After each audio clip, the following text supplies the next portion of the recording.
This is the Pro Audio Suite podcast. Quick Bites. Welcome to another Pro Audio Suite Quick Bite. This week we're talking about auditioning. And I start off with a bit of a story. After seeing the new Star Wars movie, it reminded me of one of my horror experiences. Many, many years ago, the first in a casting far, far away, yes, they shot the first Star Wars prequel. Yeah, that's right. They shot the first prequel in Australia with Ewan McGregor and Liam Neeson. And I got a fax, that shows how long ago it was, a fax came through asking me to audition for one of the roles. So I thought, oh, this would be cool. So along I went, met George Lucas's casting director. She had flown in from the States, got into a hotel room. She goes, okay, you ready to audition? I went, yeah, sure. And then she rolled camera. I said, oh, are you going to film this as well? And she said, yes, we're filming this. Do you want to do a run through? I went, okay, sure. And I picked up the script and started reading. And she said, you have memorized the script, haven't you? No. I thought I was doing a voiceover. She goes, no. It was an on-camera role, and that was the end of that. So close, yet so far. Far away. Far away. Yeah. So that wasn't, you didn't have an agent sending you in on that job, I'm assuming? I did, but Well, they... what did you say to your agent? I didn't say anything. Oh, really? Yeah, Because it was your fault? You were too embarrassed. I said nothing. But I just walked out and, yeah, thought about that one. Hey, I reckon that opens up an interesting topic, though. I mean, auditioning is a big part of things, not so much here in Australia, but certainly for those of people who listen to us and work in the States. Yep. How do you prepare? I mean, George, you've worked with some of the bigger names. What's their sort of take on auditioning? Oh, yeah. Boy, in the U.S., certainly auditioning is a huge part of the time that most voice actors spend in their day. It's like they're not necessarily marketing or building their business or rebuilding the studio. They're auditioning. Mm. Yeah. So in the 10 or so years that I've been doing like full on doing voiceover tech stuff, I discovered kind of early on that it definitely seemed clear to me that if voice actors don't have some kind of processing on their auditions, then they're going to be at a disadvantage competitively. And I don't, it's too long ago to remember some of the first projects that I started setting up processing for auditions. So I can't recall like a particular name that kind of helped me launch this whole concept. But the bottom line is like, if I use all these dumb analogies, oftentimes related to photography, because most people can get photography. I'll say if the mic isn't in the right place, it's like the camera lens being out of focus, that kind of thing. Yep. But in terms of sending out auditions, I tell people, would you send in your 8x10 glossy or would you send in your Polaroid? Would you send in like a completely unretouched raw image with just, as representing you to a casting agent? No, you never would do that. And so I liken that to the reason we process audio for auditions. Now, I think there's, a certain point where voice actors or maybe celebrities don't really have to be so overly concerned about the quality of their auditions because, they become sort of a quite a bit of a known factor. But for everybody else who's going to be heard lined up against, 200 other people, that processing can really help them get a leg up. So it's something that I've been doing for a lot of people. So are we saying then that they're being judged also on the sound of their studio, or are we processing just to make our voice sound better and more attractive in general? That's a great question. There's two parts to it. For auditioning, if you think about it, when you listen to an audio file, you actually answered me this question. When you listen to a file somebody sends you, within the first, say, 2 seconds, are you judging the acting or are you judging the sound quality? Me, I would be judging the acting of the voice and then quality, I would suggest. Okay, so the acting would be the first thing that you would key off of. Yeah. Then you'd start noticing the quality. Because I would be looking for a certain characteristic in the voice that I needed for whatever it was I was doing. Yeah. Right. Yeah, and that makes sense. As someone who's casting, they would probably hear the acting.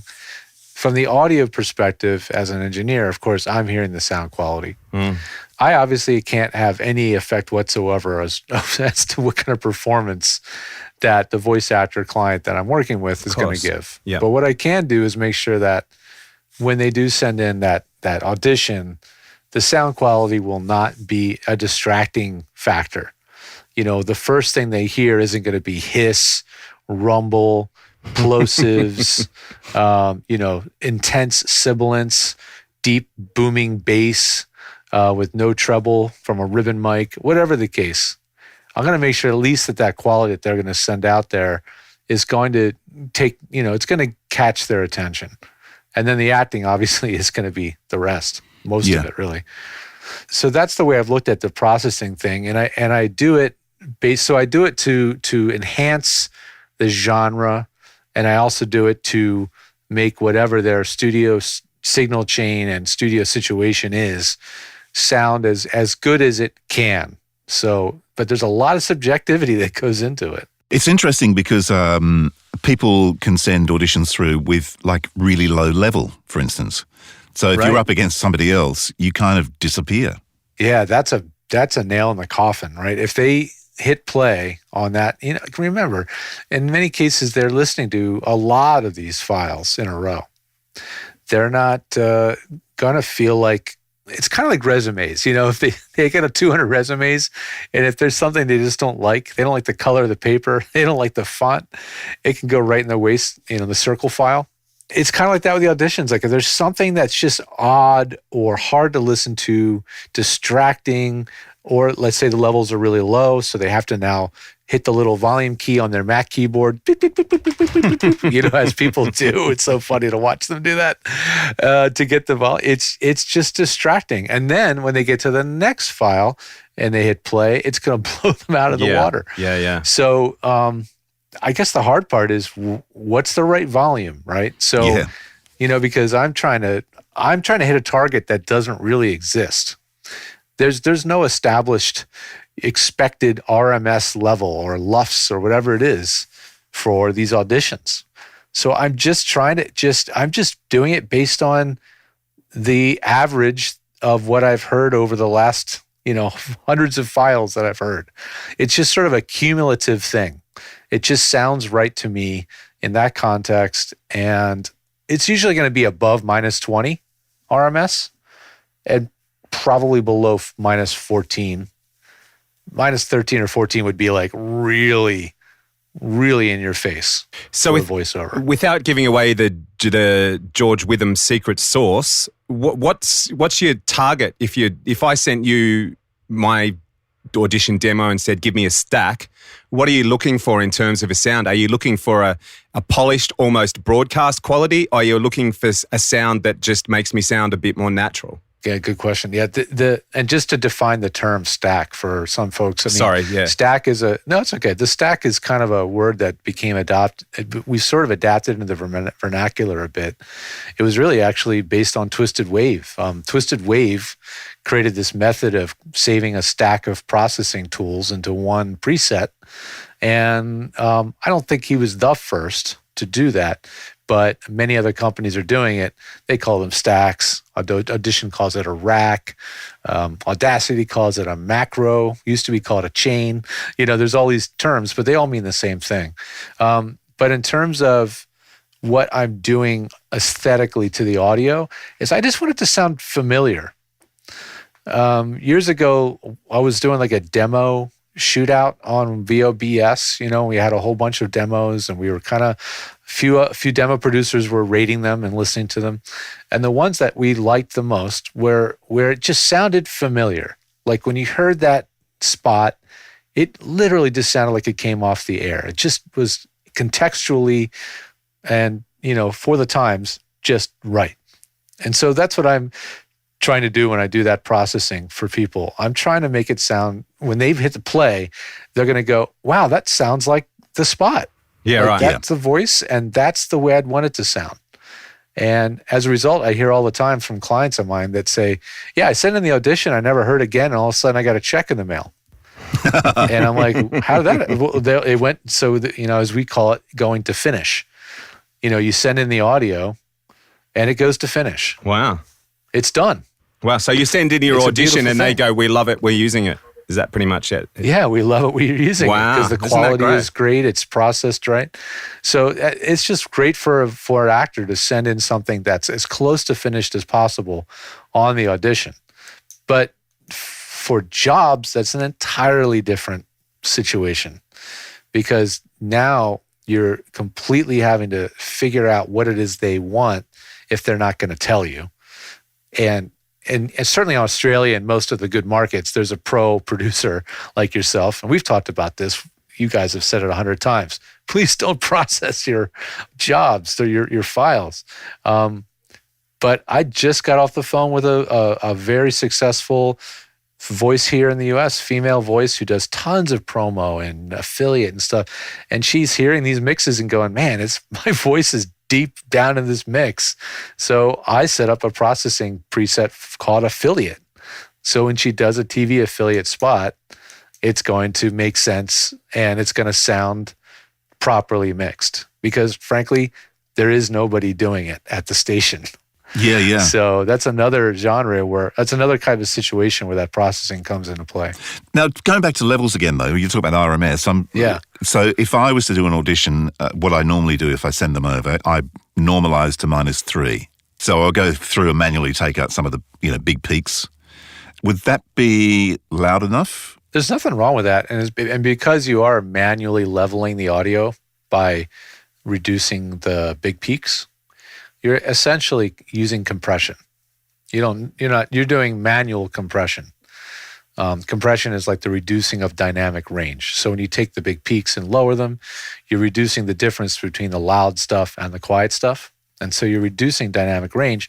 And then now the overall level is dropped, the average level is dropped, and then you're using normalize to make up the level and get it overall louder.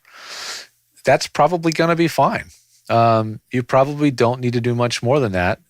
But for certain genres where the final production is so hot, like promo or something, then it may sell a little bit better if, you take it another level.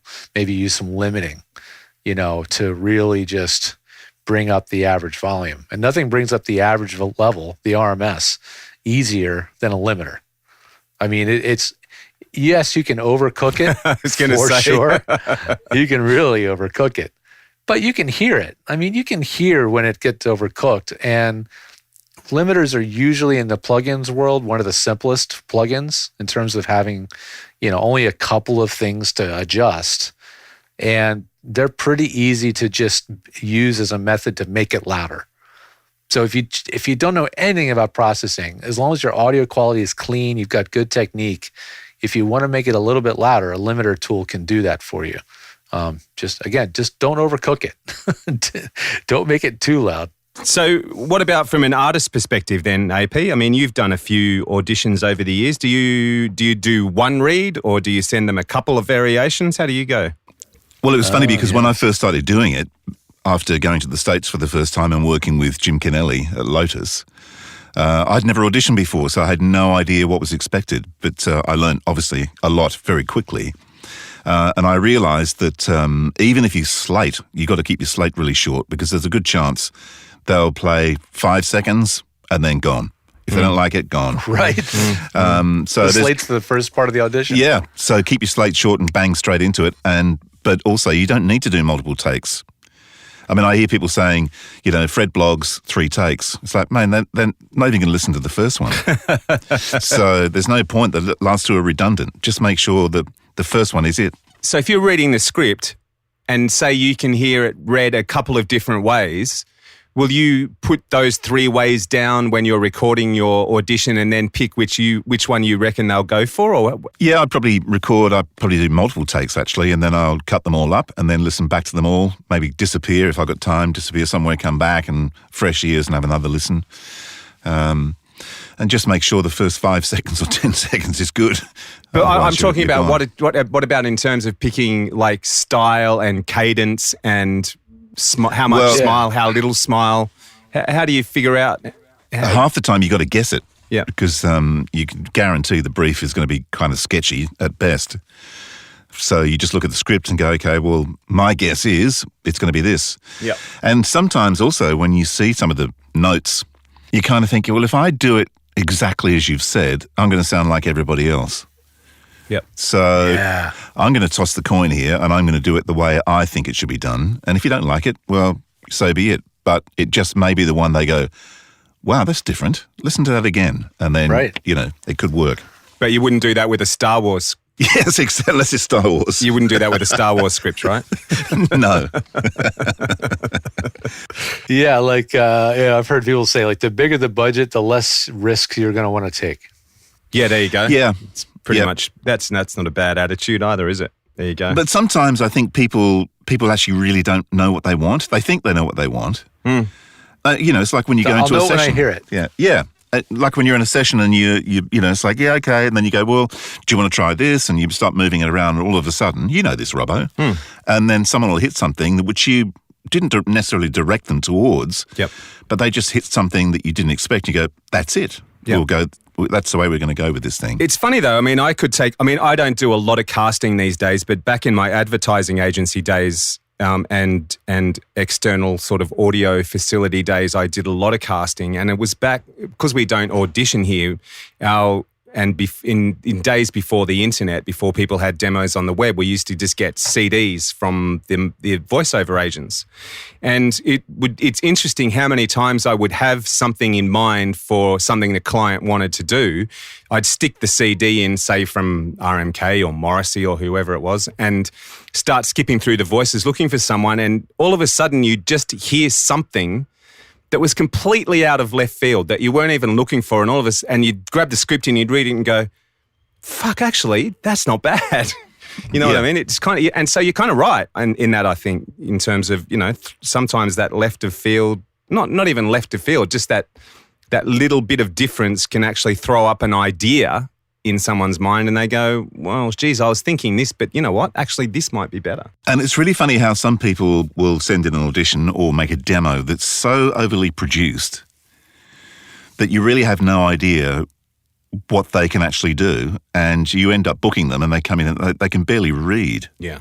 I've come across that a couple of times in the last few years, and I suppose it's an indictment on where we are as an industry that you can spend 4 or 5 days building a 2-minute demo, but then when someone expects the work to be done in 5 minutes, it doesn't happen. We covered this before, but you guys said that, correct me if I'm wrong, primarily your demos are reels. Like it's actually a compilation of actual jobs. That's right. Yep. And here, people will spend $3,000 to $5,000 to have someone produce a demo and coach them, within an inch of their lives to get that perfect demo. Yep. So I'd say here it's far worse of a problem because they have to then show up in that big studio with that room full of reps from the writers and all, and now they have to do that under the gun, reproduce it. They may not be ready. So that's interesting. What I think is missing in the industry, and because we've got home studios and internet, I'm surprised that no one is actually doing live auditions. So you send out a casting call, people book a slot, and then they just go from, using Source Connect, for instance, just go from one home studio to another, to another, to another. It would be logistically more difficult, but with something like Zoom, for example, like I can have Zoom open, and I use it for my consulting all day long because it does remote desktop and video and all kinds of stuff. And I can have Zoom set so I have a waiting room. Yeah. And so people can call in. I can be in the middle of a session. The next guy will call in, and he's just sitting there in the waiting room. And so with that, you could have a whole bunch of voice actors queued up in the waiting room, and you can just bop from one to the next to the next. So in your waiting And, room, is there really bad podcasts or YouTube videos and 10-year-old videos or something like that? I wish you could do that. Yeah, no, I don't know what they hear or see. I think they're just in the abyss, waiting. But it'd be cool if you could cue up some or some bad elevator music. Yeah, some daggy lift music. Yeah, Playing green sleeves on a doorbell. Really. But you're right. I mean, that would be really. I mean, in a world where it's like everything's gone virtual, and people are becoming very accustomed to live streaming. That seems like a really great idea for really important jobs. Yeah. Yeah. And I know people here are doing coaching and directing people on auditions virtually. Yeah.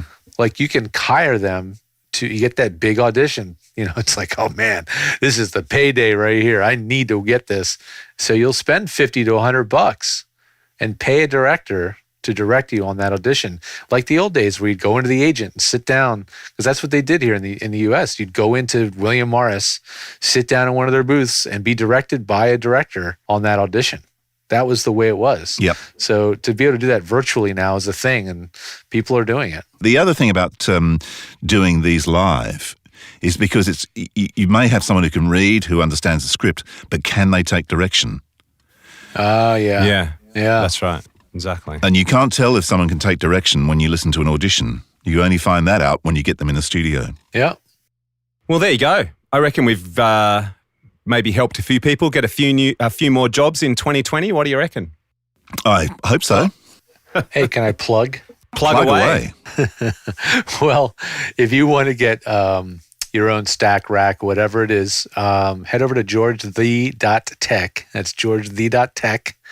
That's my website, and that's where you can purchase those. They're flat rate. You just drop down the PayPal menu, choose the DAW that you use, send in your files, and back you get your presets, templates, whatever it is for that system. So Cool. take a look. There you go. Very good. Also, I should mention that we also got some feedback from our friend Vin, at whose podcast, Oh, cool. the Door Bench, his new podcast. But he just said, George going fanboy on the podcast. This is in reference to last week's Twisted Wave special. Audio quality for all you guys was great. The new Rhodes working well. Happy New Year, by the way. Lovely. Good on you, Vin. Cool. You're the man. Thanks, Vin. Yeah, beautiful. Love a bit of feedback. Yeah. Cool. Well, we'll catch up next week. Suppose so. All right, you guys. Stay safe. You too. This show was mixed by Voodoo Sound. Edit by Andrew Peters, using Source Connect Now and Rode microphones, with technical support from George the Tech Whittam. Don't forget to subscribe and like us. You look for trouble.